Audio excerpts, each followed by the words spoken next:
A ver, ó, se apetece. Ah, a ver, barbeiro. Chamam por ti, homem. Chamam por ti, venha.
Buenos días.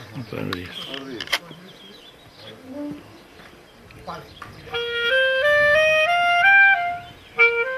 Señora, vamos a pasar para grabar. Gracias.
Dispoñémonos a compartir a Eucaristía neste día, desde ese sentimento de alegría, tamén de diservatos, de cantar, de familia, de amistade, que nos une.